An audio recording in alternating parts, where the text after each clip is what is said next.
Hello, good evening and welcome to Business Live. Coming up in this bulletin, Public Interest and Accountability Committee 2025 semi-annual report cites Ghana's inability of attracting new investments in upstream petroleum industry as worrying. We shall be discussing why that is so. Also in this bulletin, campaigners against Galamsey urge oil marketing companies to stop supplying petroleum products to illegal miners. Why? We will be joined by the Center for Environmental Management and Sustainable Energy. Plus, on the Ghana Stock Exchange, they are calling for stronger regulations to clamp down on fraud in the investment sector.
Hello again, I'm Pius Kojubaka. Let's now settle for our stories. The Executive Director for the Center for Environmental Management and Sustainable Energy, Benjamin Isia, has asked the National Petroleum Authority to take action against oil marketing companies supplying petroleum products to illegal miners in parts of the country. He joins us via Zoom for us to have a conversation on the back of this call. Benjamin, thank you so much for making time to join us here on Business Live. And I want us first off to start off with PIAC's semi-annual report released yesterday. Does it come to you as a surprise also that Ghana hasn't attracted new investments in the upstream petroleum industry to the extent that no new petroleum agreement has been signed since 2018? How did we get here? Not at all. I think that since 2016, we've attended 14 roadshows showcasing why we are the investment destination, yet we've never been able to sign any PA. And it is so because of one, physical inconsistencies or regulatory inconsistencies between government. I think as a country, we don't always look at most of our policies from the state perspective. We look at it from the government perspective. So when governments change, they change with their policies, and new governments come in, or new government comes in with its own policy. And this deters a lot of investment. At the time that we are faced with climate change, at the time that we are faced with other competitors within our region or outside our region. So if investors realize, or IOCs realize, that there are other countries offering them macro stability, offering them consistency with respect to regulation, they'll move to those areas than coming to Ghana. That is why I think we've not signed any contract in recent times. And PIAC in their report again cautioned that the decision by government to direct more oil revenues into the Big Push infrastructure project is negatively affecting budgetary allocations to oil and gas agencies like GNPC and PIAC themselves, for example. Your thoughts? Yeah, I think that even the Big Push itself, they don't even get the revenue it needs to be able to complete most of the projects earmarked. If you look at the report carefully, it states that for the whole year, government will need about $840 million. As we speak, in the first half, we are realizing only about $150 million. And the government projection for the whole Big Push is around $2 billion annual. I don't think the mineral royalty can fund the excess or the deficit of about $1.6 billion for the whole year. So even the Big Push will face a challenge. And I think that is why we SEMSE are saying that government needs to cut down the number of projects in the Big Push, or maybe find alternative source of funding so that we can complete these projects as planned, because project delays and project not being completed also cost us as a state, and there's a lot of wastage of resources in that regard. Now, with respect to the other sector where there's been some drawbacks with respect to revenues inflows to them, especially GNPC's revenue has been halved. It is also going to affect GNPC's ability to operate within its mandate well. And I think that we need to really look at the space, because our oil sector, especially the upstream, is collapsing. And if appropriate measures or interventions are not applied within the shortest possible time, we may not even have upstream again. An upstream that was doing about 71 million barrels in 2019 is now doing 48 in 2024, and even in the first half of 2025 is doing about 18.5 million barrels. What it means is that maybe by the close of 2025, if maybe for no upward adjustment in number of liftings for the second half of 2025, means that we are likely going to do about 30 or so, or 37 or so million barrels a year. And that's about a 10% shortfall compared to 2024. So it threatens our ability to mobilize revenue for various projects that we've been earmarked for, either for GMPC, either for GIF, or either for some of the petroleum fund revenue, that's stabilization fund and heritage fund. So it is a cause for worry, and I think that we need to set up as a country by maybe building a stakeholder team, a technical team, to look at why we are not attracting the necessary investment, and why we think that GMPC should be funded to operate efficiently and get us more of the output we need for upward adjustment of the outputs we've been seeing over the years. And Benjamin, we've got to change that narrative. What would you prefer by way of solutions urgently we need to take a look at in order to, maintain or sustain the trajectory we are recording in the upstream sector, so to speak? As I said earlier, one of the reasons why we are not attracting investment in the last 6 or so years is because of political inconsistency with respect to fiscal decisions being made by various governments. So as a country, we need a plan, and the plan must have a consistent, a consensus inclusive fiscal policy that spans various governments. If you do have that, and even able to sell it across the world, I think that IOCs and other investment will know that yes, there's a stability with respect to physical space of this particular country, and may attract the investment. The second part also has to do with our macroeconomic stability. I think that for some time now, we are doing well. And if the macroeconomic stability continues to improve, maybe you may attract other investment into the space. The last part is also the source of maybe showcasing what we have on the investor front. I think that the focus has always been on the international space, various conferences we attend to showcase our investment opportunities in the upstream. Why not mobilize local resources? I think that if government begins to look at internally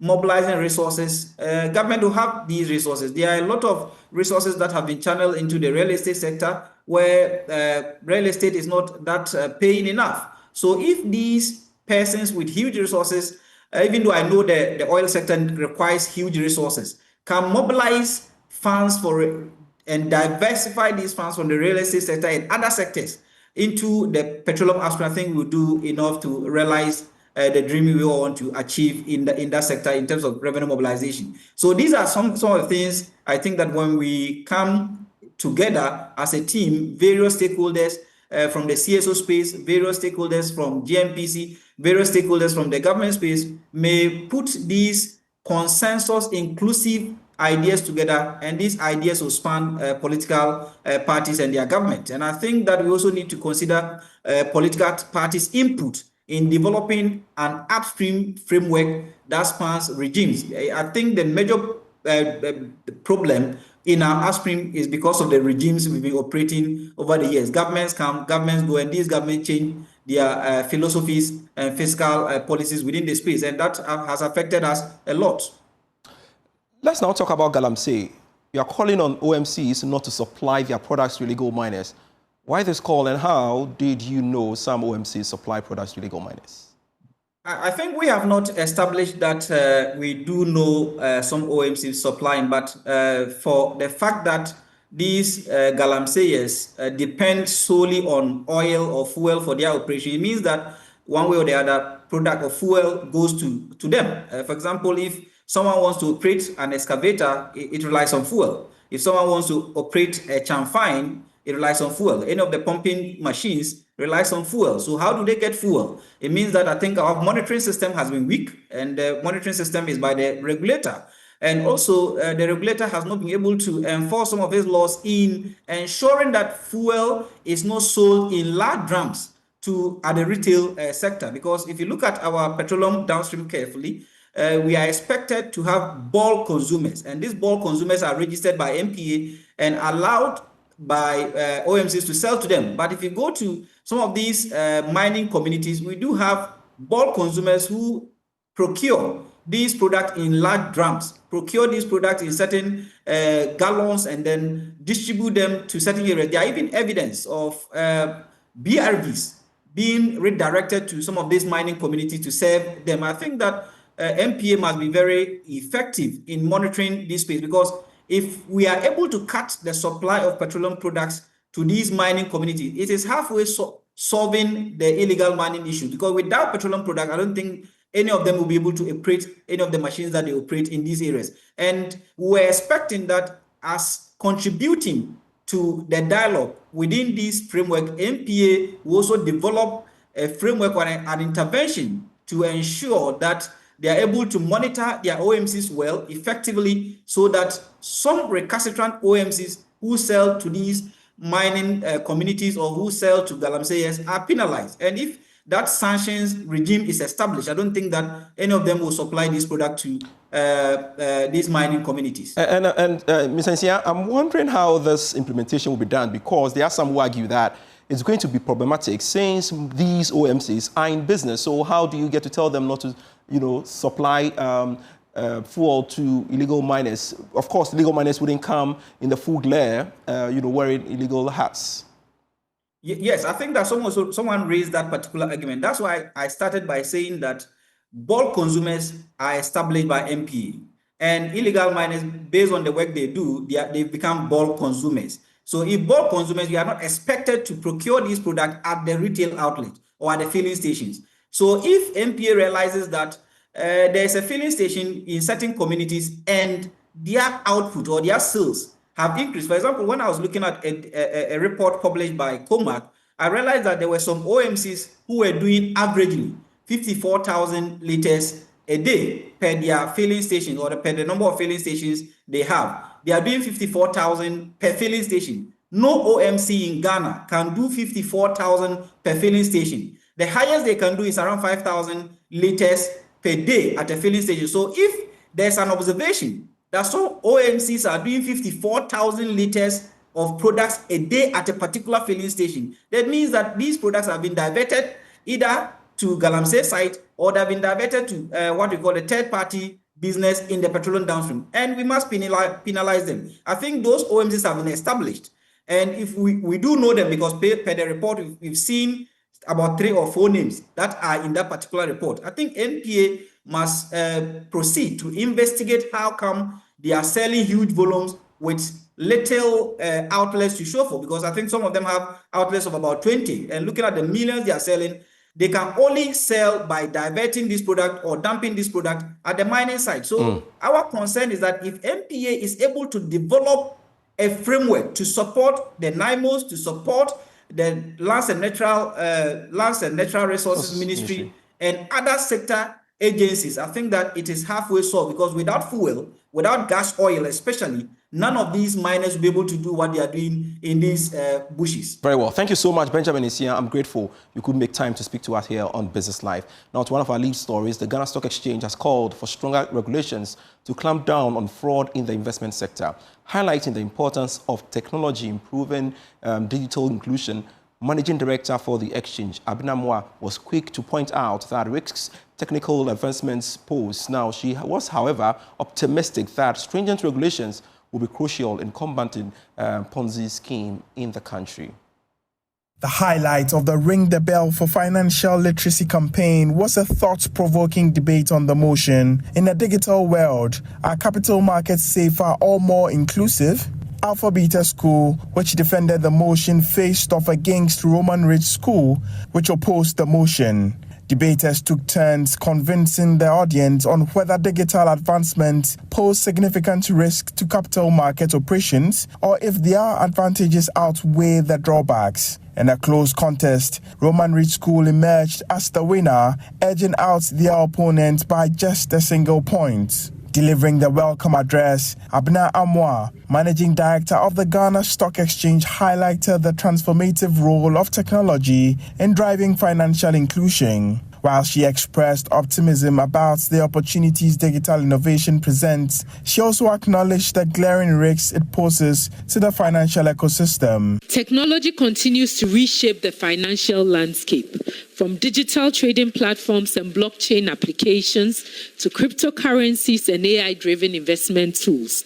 Innovation has made finance accessible, faster, efficient, and inclusive. However, this progress also brings new challenges, such as cybersecurity threats, cyber fraud, and the growing influence of unregulated digital assets or investment platforms.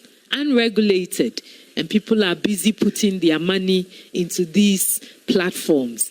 These developments make financial literacy more important than ever, especially for the youth who shape the future of our markets.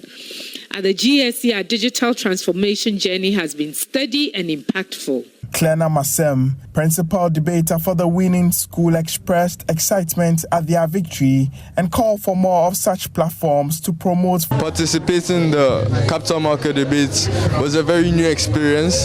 It required us to put a lot of hard work, and it helped acknowledge our public speaking skills. Winning it was very rewarding, and I hope that next year we can come back and do even better. The 2025 Ring the Bell for Financial Literacy campaign was held under the theme Navigating Risks in a Digital Era on the Capital Market.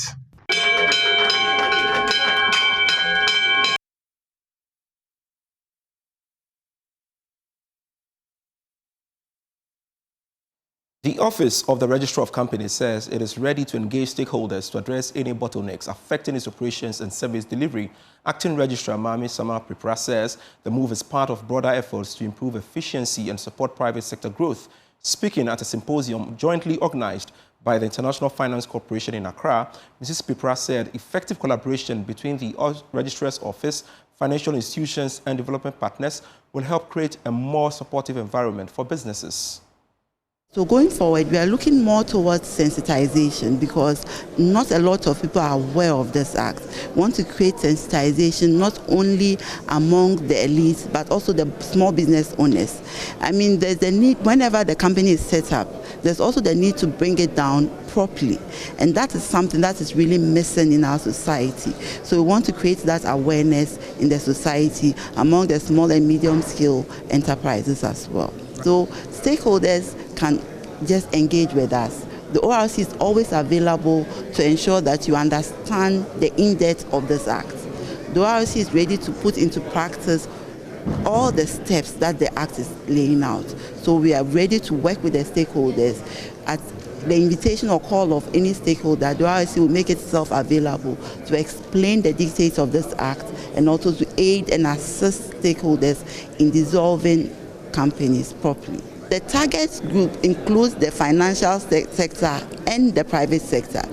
We realize that most distressed companies find it difficult getting loans from these financial entities. So we intend targeting both the financial sector and the private sector so that they can engage each other for fruitful discussions to allow them to restructure these companies, because it's not all falling companies that are in complete distress.